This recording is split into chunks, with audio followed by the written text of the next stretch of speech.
에덴에서 반모까지 라는 이 주제는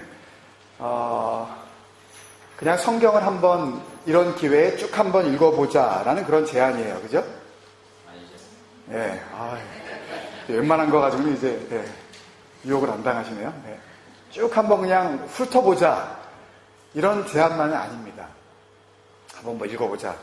오히려 우리가 살아가는 바로 이 땅, 이제 역사와 함께 시작이 됐고 완성될 하나님의 말씀이라는 그 주제를 놓고 이것을 상징적인 장소인 에덴, 그리고 The Island 반모 섬이라는 그 지명을 우리가 상징적으로 사용을 하면서 하나님의 말씀의 능력 안에서 우리가 살아가야 할 우리의 한평생의 일생 가운데 at least 적어도 this one year 2013년도 올 한 해는 정말 온전히 한번 말씀 가운데 살아보자.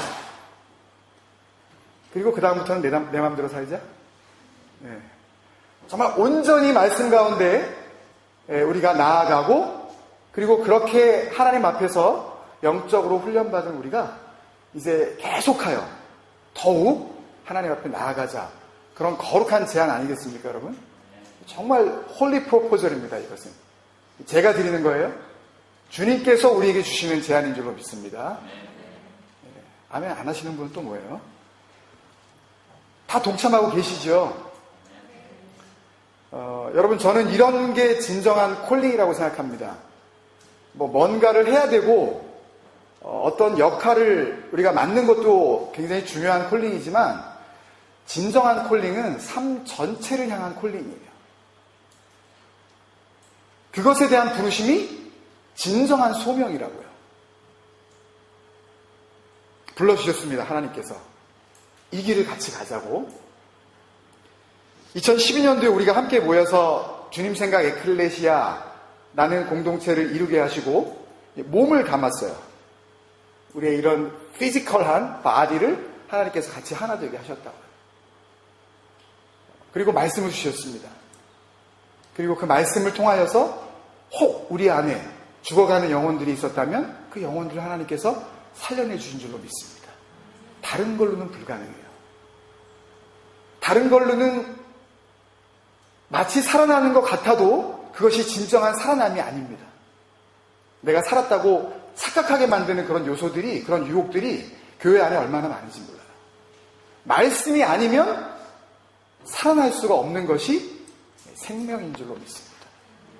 그렇게 살아난 생명들이 2013년도 이제 말씀 안에서 그렇게 몸만 하나가 되는 것이 아니라 마음도 이제 하나가 되어져서 뜻이 하나가 되어 이제는 정말 에클레시아의 길을 한번 걸어가 봐라. 이제는 그냥 말씀 받는 것으로만 끝내지 말고 정말 한번 그렇게 살아봐라 라고 하시는 부르심 아니겠어요, 여러분? 이게 비전입니다.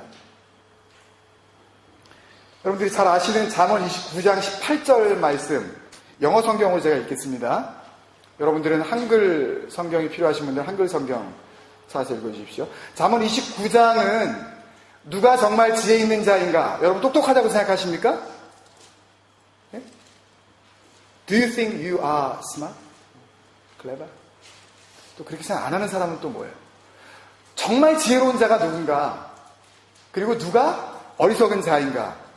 에 대한 이야기를 잠언 29장에 선포해주고 계신데, 우리가 잘 아는 말씀, 잠언 29장 18절에 나옵니다. Where there is no revelation, the people cast off restraint, but blessed is he who keeps the law. 여기 보면 묵시가 없으면 백성이 the people cast off라는 것은 그냥 막무가내로 그냥 이렇게 던져버리는 겁니다. 낚시 잘하시는 우리 김영욱 집사님 이렇게 캐스팅 하시죠? 예, 바다 쪽으로 낚시를 이렇게 던지시는데, 예. 근데 이거 갖다가 이런 걸 던지는 것까지는 괜찮아요. 근데 뭘 던지냐면 restraint, 절제, 조심하는 거, 신중한 거, sincerity, 왜 살아야 하는지, 그 참을성, 컨트롤, 이게 안 되는 거예요. 자기 멋대로 살아가는 겁니다. 뭐가 없으면? No revelation 하면. 한국말로는 이것을 묵시가 없으면이라고 이렇게 번역을 했어요. 이 중요한 묵시가 없다라고 할 때 이 묵시라는 히브리 단어가 여러 번 들으셨을 단어 하존입니다. K와 H의 그 중간 정도 되는 그 강한 발음 하존인데요. 여기서 나온 단어가 영어 비전이에요. 그러니까 우리가 비전이라고 할 때 그 비전은 a dream 혹은 an ambition, ambitious, boys, be ambitious 하는 그런 ambition 하고는 차원이 다른 겁니다, 여러분. 자기의 꿈과 자기의 그냥 그 생각과는 다른 거예요. 이 비전은요. 이 하전은 a sight인데, 보는 것인데, 보는 능력인데, 특별히 그냥 이렇게 우리가 눈으로 보는 봄이 아니라 spiritually sight 하는 겁니다. 영적인 통찰력이에요. spiritual insight. 뭘 보고 사느냐?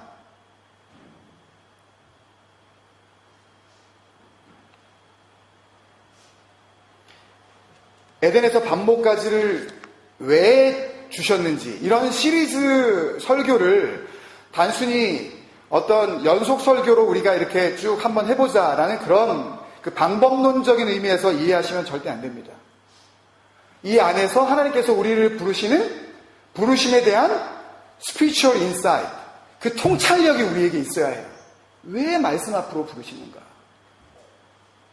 왜 다른 방법도 많은데 딱딱하고 재미없는 역대상 읽으시면서 역대하 읽으시면서 와 되게 재밌네. 오, 또 읽고 싶은데? 이런 마음 다 드셨죠? 네. 재미없는 부분도 나오잖아요. 네. 그런 부분이 솔직히 있지 않습니까? 왜 성경을 읽게 하실까? 그런데 이번에 읽는데 전에도 분명히 이런 구절 읽었었는데 이번에 읽을 때는 뭔가 달라. 전에 느낄 수 없었던 그런 느낌을 주셔요. 뭐예요? 하존. 보지 못했던 것을 보게 하시는 겁니다. 하나님께서 눈을 열어주시는 거예요. 전에도 분명히 이 구절을 읽었었는데 느끼지 못했었던 하나님의 얼굴을, 그 영광을 거기서 발견하는 겁니다. 할렐루야. 그게 비전이에요. 우리 교회 비전이 뭡니까? 뭐예요? 교회마다 다 뭐 비전은 뭐 선언문 뭐 이런 거 하고 무슨 막 그러는데 그게 그렇게 뭐 다양할 필요가 있나요? 선언문을 멋지게 쓰면은 뭐 그대로 되는 겁니까? 비전이 뭐예요? 하나님 그분 자체예요. 그 얼굴을 바라보라고 부르시는 거예요. 이스라엘이 언제 이스라엘이 되는 거예요? 야곱이 언제 이스라엘이 되는 겁니까? 무니엘의 아침을 맞을 때, 파님, 얼굴, 하나님의 얼굴을 볼 때, 그때 바로 야곱이 이스라엘 되는 거 아닙니까, 여러분? 우리가 영적인 이스라엘이라면 우리는 하나님의 얼굴을 바라본 자들인 줄 믿습니다. 그렇게 바라보고 다른 것을 이제는 바라보지 아니하고 계속해서 그걸 바라보면서 살아가는 사람, 그 사람이 이스라엘이며 그 사람이 브니엘의 사람인 줄 믿습니다. 새로운 은혜의 눈을 뜨는 거예요. 발견하지 못했었던 놀라운 하나님의 영감이 우리에게 막 쏟아져 들어오는 겁니다. 감격하는 거예요. 삶이 근본적으로 달라집니다. 못 봤던 것을 보게 해주시는 은혜, 그걸 발견하게 해주시는 게 그게 비전입니다. 여러분, 그래서 진정한 비전의 출발점은 담임 목사가 아닙니다, 여러분. 무슨 교회에 실력 있는 어떤 리더가 아니에요. 진정한 비전은 어디서 출발하겠어요? 하나님으로부터 출발하겠죠. 이 하존이라고 할 때 이 하존이라는 단어, 이 단어를 A 비전이라고도 번역을 했지만 조금 더 사전을 찾아보면 어러클이라고 번역을 해놨습니다. 어러클. 발음이 뭐 이상해서 여러분들이 못 알아들을지 모르지만 ORACAL. 한국 분들은 오라클 그러죠. 컴퓨터 회사인가 뭐 그런 뭐 회사도 있죠. 이름을 참 멋지게 지었어요. 그 회사 사장님이 비전이 있으신 분이 아닌가라는 그런 생각을 해보는데, 비전이 뭐예요? 말씀이에요. 할렐루야 아닙니까 여러분? 다른 데서 비전이 있느냐, 어디서 우리가 비전을 구할 것이냐, 우리 교회 비전을 어떻게 세워야 할 것이냐, 이걸 논할 필요가 없어요. 말씀보다 더 구체적인 비전이 세상에 어디 있냐고요. 교회가 추구해야 할 비전이 이 말씀보다 더 구체적으로 제시된 게 말씀 아니고 어디에 있겠냐고요. 말씀을 가까이 하지 않으면서 비전의 사람이 될 수 있다고요? 말씀과 함께 하지 않는데 비전대로 살아갈 수가 있다고요? 거기서 출발해야 합니다. 말씀으로부터.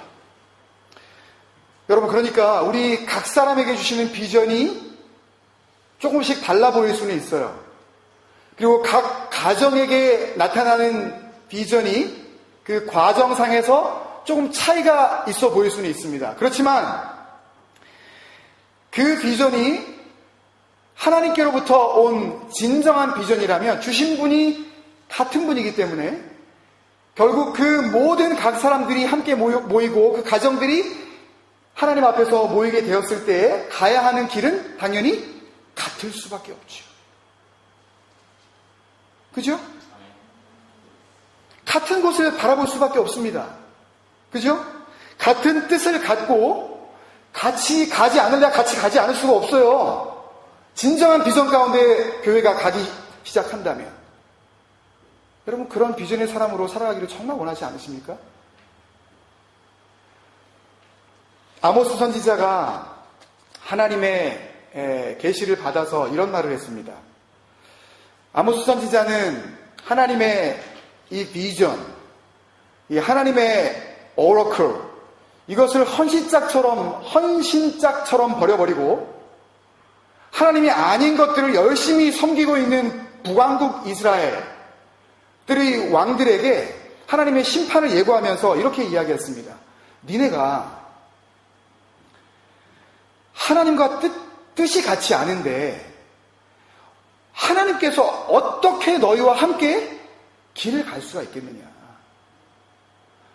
너희 하는 생각이 다른데 어떻게 하나님께서 너희와 임마누엘 하실 수 있겠느냐.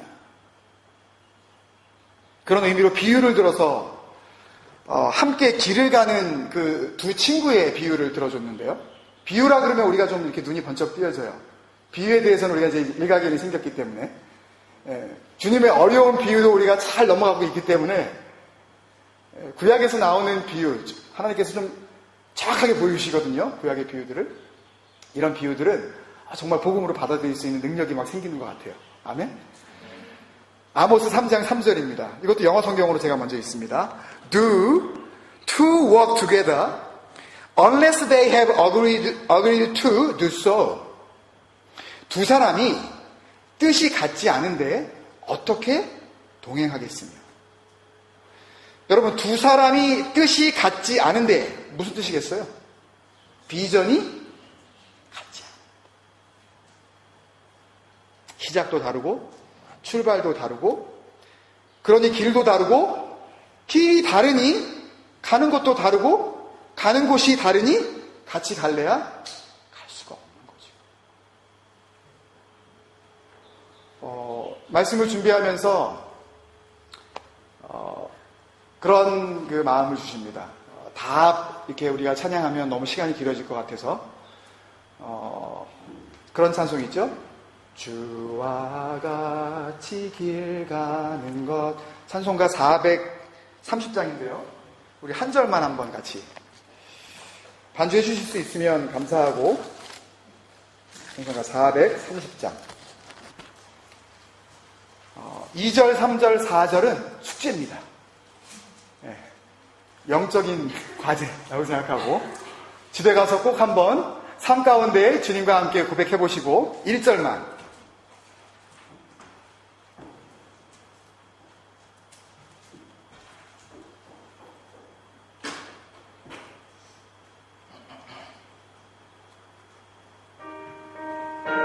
우리 한번 박수 치면서 주님께 찬양드릴까요? 네.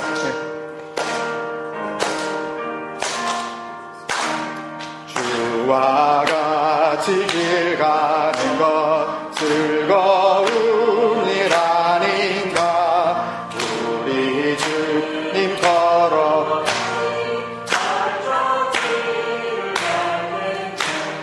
한 걸음 한 걸음 주 예수와 함께 날마다 날마다 우리 걸어가리. 아멘. 여러분, 주와 같이 길 가는 것 즐거운 일 아닌가. 그 비전의 길을 걸어가는 것 정말 즐겁지 않으십니까, 여러분? 근데 그 길을 걸어가다 보면 누구의 발자취를 따라가야 된다고요? 주님의 발자취를 따라가야 된다고요. 여러분, 주님이 가신 그 길은요, 하나님 앞에 완전히 버림을 받을 지언정 내 뜻이 아닌 아버지의 뜻이 이루어지기를 원하시면서 걸어가셔야 했던 길입니다. 비전의 길은요, 핏바람 불면서 레드카펫 깔려있는 그런 평탄한 길이 결코 아닐 수 있다고요.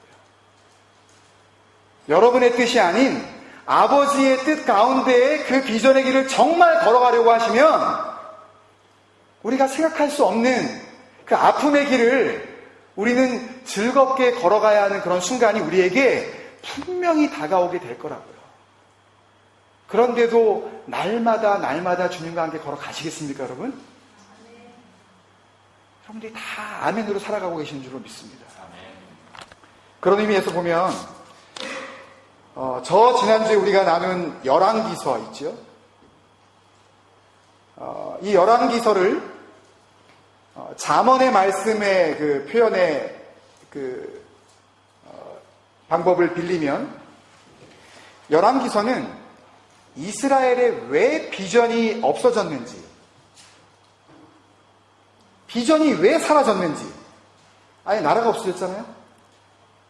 남쪽 북쪽 다 끝나지 않았습니까? 살 소망이 끊어졌잖아요. 갈 데도 없잖아요, 이제요. 또 이 열왕기서를 아모스서 두 사람이 뜻이 합하지 아니하고서 어떻게 동행하겠으며 라는 이 말씀에 비춰보면 이 열왕기서는 왜 하나님과 이스라엘이 walk together, 동행할 수가 없었는지 그 이유를 알려주시기 위해서 쓰게 하신 책이라는 것을 알 수가 있습니다. 그러니까 열왕기서에 보면 계속해서 그런 표현이 나오는데 하나님이 보시기에 정직히 행하느냐 아니면 하나님이 보시기에 악하게 행하느냐 라는 것에 대해서 하나님께서 여지없이 그냥 판단을 내려버리십니다. 판단을 유보하지 않으셔요. 바로바로 악하다, 정직하다. 정직하게 일부분 행하긴 하였으나 그러나 결국 정직하지 아니하였다 라고 그 삶을 정확하게 condemnate, 정죄해버리지 않으세요? 너 악하다, 너 잘못했어, 그렇게 살면 안 되는 거야. 그건 비전의 길이 아니야. 그거는 하나님께서 함께 하시는 길이 아니야 라는 것을 계속해서 열왕기서에서 이야기하고 계신 건 아닙니까? 이 말씀을 받을 때에 그 하나님의 마음을 알면 단순히 하나님께서 잘못하는 사람을 야단치신다 라고 하는 꾸짖음의 말씀으로 듣겠습니까? 아니면 그 길을 벗어나서 살 길을 찾으라고 부르시는 하나님의 사랑의 말씀으로 받겠습니까? 뭘로 받으시겠어요? 하나님과 이 백성이 다시 동행할 수 있느냐 없느냐. 여러분, 하나님과 동행하고 계십니까? 여러분 삶으로 아멘을 고백하실 수 있겠습니까, 여러분? 나는 아무리 봐도, 내 삶을 아무리 되돌아봐도 나는 하나님과 동행하는 사람 맞습니다, 주님. 아멘이 되십니까, 여러분? 그런데 어떻게 열왕기서가 우리에게 심각하게 다가오지 않을 수 있죠? 사활이 걸린 문제입니다. 영원한 생명이 걸린 문제예요. 내가 하나님에 속한 하나님의 자녀이냐 아니면 너희 아들 마귀에게 하라 라고 하신 예수님의 그 책망을 받고 세상 가운데 버려짐을 받을 사탄의 자식이냐? 이 갈림길에 놓여있는 그 책 가운데 주신 것이 열왕기서라면 어떻게 우리가 이 책을 쉽게 읽을 수가 있겠냐? 그렇다면 역대기는 또 어떻습니까? 읽다 보니까 읽던 얘기가 또 나오네? 내가 이 책 언제 한번 읽었었나?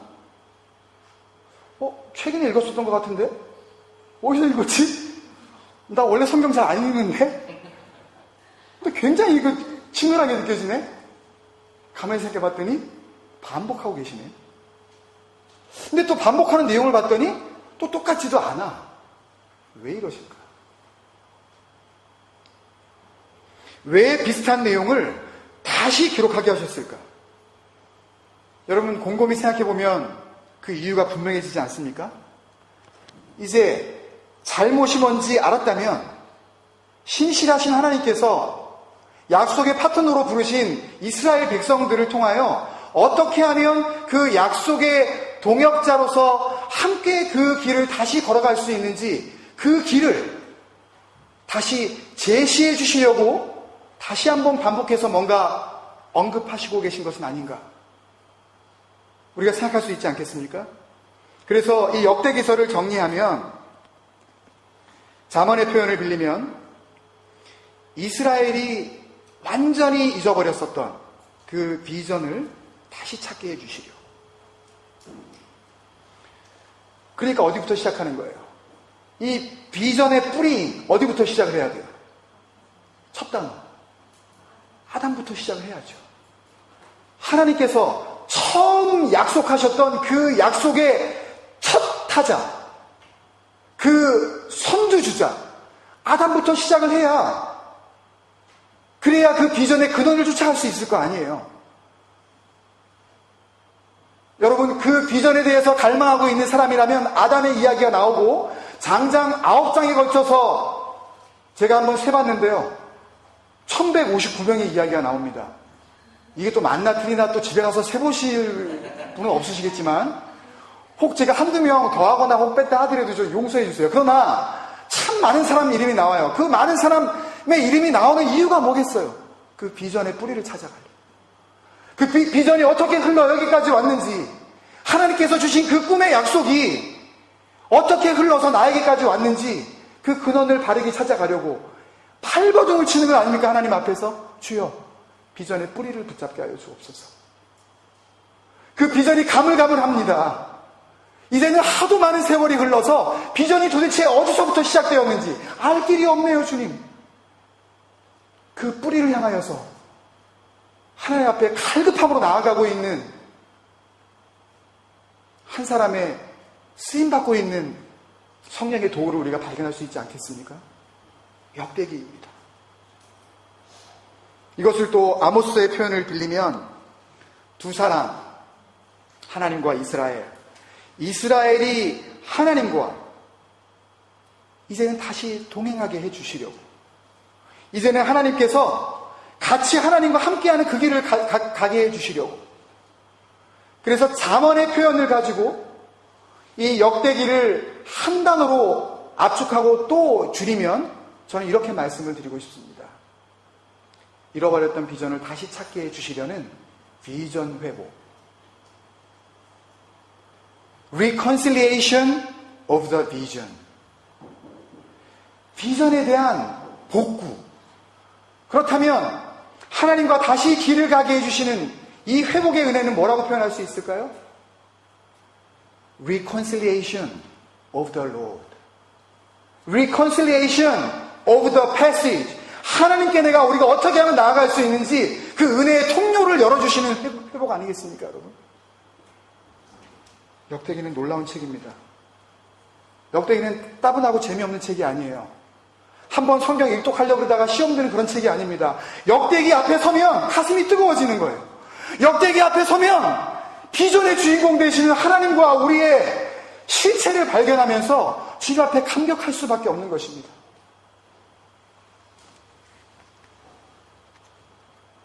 그러니까 역대기의 첫 독자들이었던 이스라엘 백성들은 역대기를 들고 제대로 읽기만 했었다면 얼마든지 비전을 회복할 수가 있었을 것입니다. 그렇죠, 여러분? 동의 안 하세요? 하나님과 구체적인 삶 속에서 보이지 않는 하나님을 비저블한 나의 라이프 스타일에서 어떻게 내가 구체적으로 구현하며 하나님과 동행할 수 있는지 그 길을 분명히 발견했을 것입니다. 여러분, 우리는 어떻습니까? 여러분은 어떠셔요? 역대기를 앞에 두고 두 번째 독자로서 하나님 앞에서 우리들은 어떠냐고. 하나님께서 정말 하나님이 원하시는 주님 생각 에클레시아를 향한 그 비전이 무엇인지 알려주셨습니까? 하나님께서 우리 교회를 향하신 비전이 혹 1년도 채 안 되는 사이에 희미해져 가고 있었다면 그 비전을 분명하게 회복시켜 주셨냐고요. 여기가 길이라고. 너하고 나하고 같이 가는 이 길 위에 다른 길은 없다고. 이 길만이 네가 나와 동행할 수 있는 유일한 길이라고 그 길을 보여주시던가요, 여러분? 저는요, 하나님의 이 부르심의 이 놀라운 사랑의 숨결, 역대기를 통해서 얼마든지 우리가 느낄 수 있었던 많은 말씀들 가운데 마치 그 모든 숨결을 이렇게 컴프레스해서, 컴프레스드 볼륨 파일, 한국말로 하면 압축 파일, 정말 이 컴프레스 되어 있는 파일로 우리에게 말씀해 주신 그 말씀을 한 구절 같이 나누고 오늘 말씀을 정리하도록 하겠습니다. 역대하 7장 14절입니다. 이것도 역시 영어 성경으로 제가 읽겠습니다.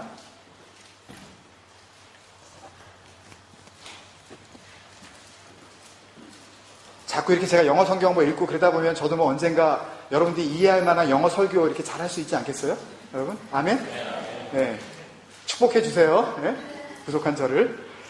If my people who are called by my name will humble themselves and pray and seek my face and turn from their wicked ways, then will I hear from heaven and will forgive their sin and will heal their land.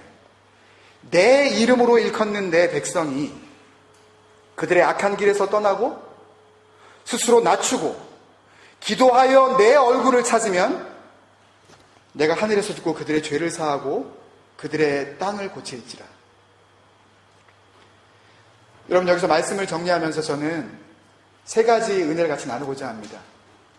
역대기를 통해서 하나님께서 우리에게 길을 열어주시는데, 첫 번째, be humble yourself. 두 번째, pray and seek not his hand for his face. his face가 뭐라고 해야 할까요? 무니엘, 그분의 얼굴이라고요. 세 번째, turn around, 방향을 바꾸라고요. from your wicked ways. 여러분, 이 길이라 그러면 우리가 또 하나님 앞에 엄청난 은혜를 받지 않았습니까? 작년 한 해 동안 이 길 하나 가지고 사실 우리가 인도하심 받은 거 아니에요? 작년 주제 말씀이 뭐였습니까? 가물가물하시죠? 비전이 희미해지십니까? 말씀으로 돌아가세요. 거기에 비전이 있어요. 나의 마음을 주의 증거들에게 향하게 하시고 탐욕에서 떠나게 하옵소서. 내 눈을 돌이켜 허탄한 것을 보지 말게 하시고, 어디에서? 주의 길이 따로 있다니까요, 여러분. 여러분들이 자꾸 선택하시면 그 길은 the wicked ways.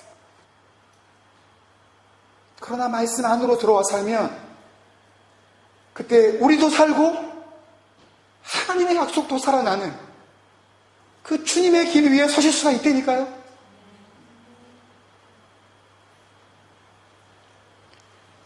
지금은 그렇지 않지만 성경 속에 있는 이스라엘 백성들은 성이 없었습니다. 이름만 있었어요. 예를 들면 아브라함 이렇게 나와도 아브라함의 서네임이 없었어요. 그래서 창세기 14장 같은데 이제 아브라함을 소개할 때 사람들이 부르는 그 이름을 보면 히브리 아브라함 이렇게 불렀습니다. 히브리 사람 아브라함. 그러니까 아브라함이 많으니까 도대체 어느 인간이 잘 구분이 안 돼서 써네임 아닌 써네임을 그렇게 그 사람 출신 지역을, 예를 들면 예수님의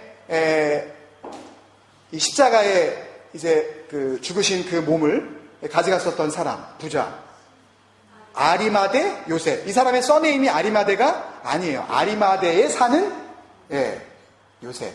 그리고 예수님의 제자 가운데 늘 그 이름 앞에 또 써네임처럼 붙었었던 그 사람 가룟 유다. 이 사람은 써네임이 가룟이 아니라 가룟이라는 동네 출신의 유다, 그런 의미거든요.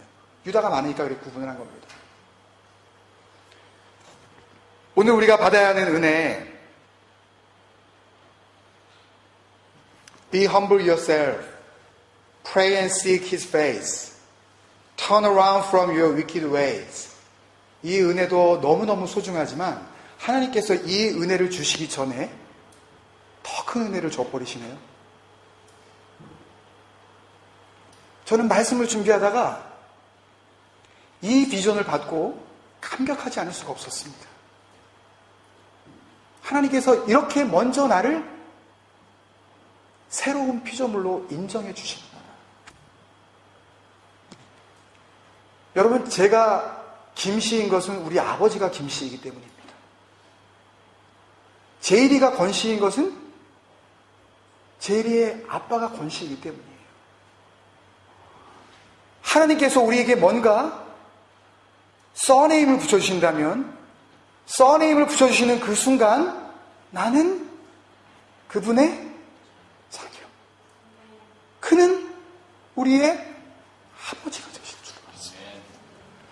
그 써네임을 뭐라고 부르시는지 아세요? 내 이름으로 일컫는 내 백성, My people who are called by my name. 내 이름으로 일컫는 나의 백성. 무슨 뜻인 줄 아세요? 내 이름. 그 사람들을 부를 때마다 내 이름을 부르는 거예요. 그들을 생각할 때마다 아버지 당신을 생각하는 겁니다. 이제 그들은 더 이상 고아처럼 버려진 사생아가 아니라 영원하신 아버지, 그 하늘 아버지를 갖게 된 자녀로서 인치심을 받게 되어지는 것입니다. 우리는 그런 부르심을 받은 존재인 줄로 믿습니다. 사도행전 11장을 읽다가 이제는 더 이상 예수님을 믿는 자들이 단순히 제자가 아니요, 안디옥에서 그 제자들이 세상 사람들에 의해서 이름이 바뀌어지는데 크리스티누스, 그리스도인이라고 이제 불려지기 시작했다는 그런 기록이 나옵니다. 그리스도인이라는 그 단어의 뜻은 그리스도 더하기 사람이라는 뜻 아니겠습니까, 여러분? 여러분이 그리스도인이 맞다면 예수와 내가 더해져 있는 삶을 이미 살고 있는 사람인 줄로 믿습니다. 그리스도가 내 안에, 내가 마치 예수 그리스도처럼 그렇게 하나님의 말씀 안에서 거룩하게 살아가는 자, 그 사람을 하나님께서 참된 그리스도인이라고 부르고 계시는 줄로 믿습니다. 역대기는 하나님께서 우리에게 주시는 놀라운 선물을 선포해 줍니다. 너희의 써네임이 바뀌었다. 우리 이름이 있죠. 육신의 아버지에게부터 받은 이름, 다 써네임이 있습니다. 그러나 그 이름 위에 이름, 이제부터는 우리가 하루를 살아도 단순히 내 인간적인 이름으로 살아가는 것이 아니라 하나님의 그 거룩하신 이름으로 일컬어지는 내 백성으로 살아가시기를 주님의 이름으로 축원드립니다.